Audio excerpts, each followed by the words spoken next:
ভারতের উপর শুল্ক চাপিয়ে পাকিস্তানের সঙ্গে তেল চুক্তির ঘোষণা ট্রাম্পের। রাশিয়ার সঙ্গেও দিলেন অসন্তোষ। নেদারল্যান্ডসের রাষ্ট্রীয় হুমকির তালিকায় ইসরায়েল, গণতন্ত্রে হস্তক্ষেপের আশঙ্কা। পাকিস্তানে গাধার মাংসের অবৈধ বাণিজ্য নিয়ে উদ্বেগ, ইসলামাবাদে বিপুল পরিমাণ মাংস জব্দ।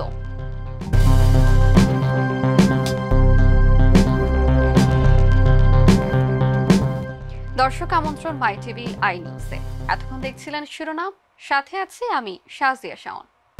কেসারেন শেকড় থেকে শিখরে। ভারতের ওপর 25% শুল্ক আরোপের পরই পাকিস্তানের সঙ্গে তেল চুক্তি সেরে ফেলার ঘোষণা দিয়েছেন ডোনাল্ড ট্রাম্প। তিনি বলেছেন, পাকিস্তান ও আমেরিকা যৌথভাবে দেশটির বিশালাকার তেল ভান্ডারের উন্নয়নে কাজ করবে এবং ভবিষ্যতে পাকিস্তান ভারতকে তেল বিক্রি করতে পারে। ট্রাম্প ভারতের সঙ্গে রাশিয়ার ব্যবসা নিয়েও অসন্তোষ প্রকাশ করেছেন। বিস্তারিত রিপোর্টে। ভারতের রপ্তানি পণ্যে 25% শুল্ক ও অনির্দিষ্ট জরিমানা আরোপের পরপরই পাকিস্তানের সঙ্গে একটি গুরুত্বপূর্ণ বাণিজ্য চুক্তি সেরে ফেলার ঘোষণা দিয়েছেন ডোনাল্ড ট্রাম্প। 31 জুলাই সামাজিক যোগাযোগ মাধ্যম ট্রুথ সোশ্যালে মার্কিন প্রেসিডেন্ট জানান, পাকিস্তান ও আমেরিকা যৌথভাবে দেশটির বিশালাকার তেল ভান্ডারের উন্নয়নে কাজ করবে। ট্রাম্পের ভবিষ্যৎবাণী, হয়তো একদিন পাকিস্তান ভারতকে তেল বিক্রি করবে। ট্রাম্প তার পোস্টে উল্লেখ করেছেন যে এই বোঝাপড়ায় কোন তেল উত্তোলনকারী সংস্থা নেতৃত্ব দেবে তা তার প্রশাসন নির্ধারণ করবে। এই চুক্তি ট্রাম্প ভারতের উপর 25% শুল্ক আরোপের ঘোষণা দেওয়ার পরই হয়েছে। তিনি ভারতকে বন্ধুরাষ্ট্র বললেও অভিযোগ করেছেন যে নয়াদিল্লি চড়া হারে শুল্ক নেয়। শুধু তাই নয়, রাশিয়ার সঙ্গে ভারতের অস্ত্র ও জ্বালানি ব্যবসা নিয়েও অসন্তোষ প্রকাশ করে ট্রাম্প 25% শুল্কের পাশাপাশি একটি জরিমানা আরোপের কথা বলেছেন, যার পরিমাণ অবশ্য তিনি নির্দিষ্ট করেননি। ভারতের থেকে ট্রাম্পের শুল্ক ঘোষণার পর জানানো হয়, দেশের স্বার্থ রক্ষায় তারা সব প্রয়োজনীয় পদক্ষেপ নেবে এবং আমেরিকা ও ভারতের মধ্যে একটি পারস্পরিক লাভজনক বাণিজ্য চুক্তির জন্য আলোচনা চলছে। ট্রাম্প নিজেও ভারতের সঙ্গে আলোচনার কথা স্বীকার করে বলেন যে চলতি সপ্তাহের শেষে বিষয়টি আরও স্পষ্ট হবে। এছাড়া ট্রাম্প স্পষ্ট করেছেন যে আমেরিকা বিরোধী ব্রিক্স গোষ্ঠীর সদস্য হওয়ায় ভারতের ওপর তার অসন্তোষ রয়েছে। নেদারল্যান্ডসের রাষ্ট্রীয় হুমকির রিপোর্ট 2025-এ ইসরায়েলকে জাতীয় নিরাপত্তার জন্য একটি বিদেশি হুমকি হিসেবে চিহ্নিত করা হয়েছে। মত প্রকাশের স্বাধীনতা নিয়ন্ত্রণ এবং গণতান্ত্রিক মূল্যবোধে হস্তক্ষেপের আশঙ্কায় সিদ্ধান্ত নেওয়া হয়েছে। ইরান, রাশিয়া, তুরস্কের পর ইসরায়েল এই তালিকায় যুক্ত হলো, যা দেশগুলোর মধ্যে নতুন কূটনৈতিক টানাপোড়েনের ইঙ্গিত দিচ্ছে। বিস্তারিত রিপোর্টে।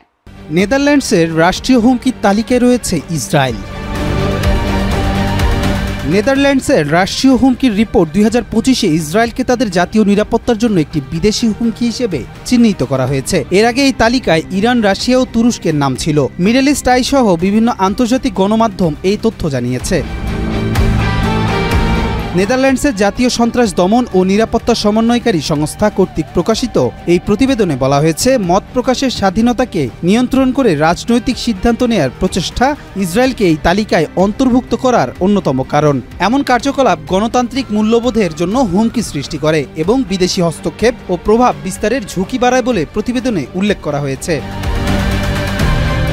প্রতিবেদনটিতে কেবল রাজনৈতিক হস্তক্ষেপ নয়, ইসরায়েলের সম্ভাব্য হুমকির আরও বিস্তৃত চিত্র তুলে ধরা হয়েছে। এর মধ্যে অর্থনৈতিক চাপ প্রয়োগ, গুপ্তচর বৃত্তি ও সামরিক হুমকির মতো বিষয়গুলোকেও অন্তর্ভুক্ত করা হয়েছে। নেদারল্যান্ডস মনে করছে, ইসরায়েলের এই ধরনের কর্মকাণ্ড তাদের অভ্যন্তরীণ স্থিতিশীলতা ও গণতান্ত্রিক প্রক্রিয়ার জন্য ঝুঁকি তৈরি করতে পারে। এই পদক্ষেপ নেদারল্যান্ডস ও ইসরায়েলের মধ্যে কূটনৈতিক সম্পর্কে একটি নতুন মাত্রা যোগ করবে বলে ধারণা করা হচ্ছে। যখন আন্তর্জাতিক অঙ্গনে ইসরায়েলের গাজায় চলমান সামরিক অভিযান এবং মানবাধিকার পরিস্থিতি নিয়ে ব্যাপক সমালোচনা চলছে, তখনই এই ঘটনার উদ্ভব ঘটেছে। নেদারল্যান্ডসের এই প্রতিবেদন অন্যান্য পশ্চিমা দেশগুলোকেও এই ধরনের পদক্ষেপ নিতে উৎসাহিত করতে পারে, যা ইসরায়েলের আন্তর্জাতিক ভাবমূর্তির ওপর আরও নেতিবাচক প্রভাব ফেলবে। পাকিস্তানের রেস্তোরাঁ ও গোপন কসাইখানায় গাধার মাংসের অবৈধ বাণিজ্য উদ্বেগ বাড়াচ্ছে। সম্প্রতি ইসলামাবাদে অভিযান চালিয়ে বিপুল পরিমাণ গাধার মাংস জব্দ করা হয়েছে। ইসলামে হারাম হওয়ার সত্ত্বেও এই মাংস গরুর মাংস হিসেবে বিক্রি করা হচ্ছে, যা জনস্বাস্থ্য এবং ধর্মীয় উদ্বেগের কারণ। এদিকে চীনে উচ্চ চাহিদার কারণে পাকিস্তানে গাধার সংখ্যাও বাড়ছে। বিস্তারিত রিপোর্টে। বিভিন্ন হোটেলে ও গোপন কসাইখানায় অবৈধভাবে গাধার মাংস বিক্রির ঘটনা ক্রমশ বাড়ছে, যা দেশজুড়ে নাগরিকদের মধ্যে উদ্বেগ সৃষ্টি করেছে। কর্তৃপক্ষের লাগাতার অভিযান সত্ত্বেও এই মাংসের সরবরাহ বন্ধ করা কঠিন হয়ে পড়েছে। পাকিস্তানের প্রভাবশালী গণমাধ্যম ডন জানিয়েছে, সম্প্রতি রাজধানী ইসলামাবাদের টার্নল এলাকার একটি রেস্তোরাঁয় অভিযান চালিয়ে আনুমানিক 25 মণ গাধার মাংস জব্দ করা হয়েছে। এর আগে গত রবিবার একটি গোপন কসাইখানায় অভিযান চালিয়ে 50টি গাধা ও 1000 কেজি গাধার মাংস উদ্ধার করা হয়। জিও নিউজের ধারণা, এই বিপুল পরিমাণ মাংস বিদেশে রপ্তানির উদ্দেশ্যে রাখা হয়েছিল। এই ঘটনায় জড়িত একজন বিদেশি নাগরিকের বিরুদ্ধে মামলা করা হয়েছে এবং স্থানীয় জড়িতদের বিরুদ্ধে অভিযান অব্যাহত রয়েছে। ঘটনার গভীর অনুসন্ধানের জন্য 3 সদস্যের একটি বিশেষ দল গঠন করা হয়েছে। ইসলামাবাদের পাশাপাশি দেশের অন্যান্য অঞ্চলেও গাধার মাংস উদ্ধারের ঘটনা সাধারণ মানুষের মধ্যে প্রশ্ন তৈরি করেছে। আমাদের প্লেটে আসা মাংস কি আসলেই গরুর নাকি গাধার? মুসলিম সংখ্যাগরিষ্ঠ পাকিস্তানে গাধার মাংস খাওয়া হারাম এবং কোনো রকম স্বাস্থ্য পরীক্ষা ছাড়া বিক্রি হওয়া এই মাংস থেকে বিভিন্ন মরণব্যাধি ও রোগবালাই ছড়িয়ে পড়ার আশঙ্কা রয়েছে। এদিকে পাকিস্তান পরিসংখ্যান ব্যুরোর সর্বশেষ প্রতিবেদন অনুযায়ী গত 1 বছরে দেশটিতে গাধার সংখ্যা প্রায় 1,09,000 বেড়ে 60,47,000-এ দাঁড়িয়েছে। গাধার সংখ্যা বৃদ্ধির অন্যতম কারণ হলো চীনে উচ্চ চাহিদা, যেখানে গাধার মাংস বিভিন্ন খাবারে ব্যবহৃত হয় এবং গাধার চামড়া দিয়ে ঐতিহ্যবাহী ওষুধ ইজিয়াও তৈরি হয়। এই ওষুধ শিল্পের জন্য বছরে প্রায় 59 লাখ গাধার চামড়ার প্রয়োজন হয়, যা বিশ্বব্যাপী গাধা জনগোষ্ঠীর উপর মারাত্মক চাপ সৃষ্টি করছে বলে প্রাণী অধিকার সংস্থাগুলো জানিয়েছে। দর্শক, এই ছিল আজকের মাই টিভি আই নিউজ। ধন্যবাদ এতক্ষণ সঙ্গে থাকার জন্য।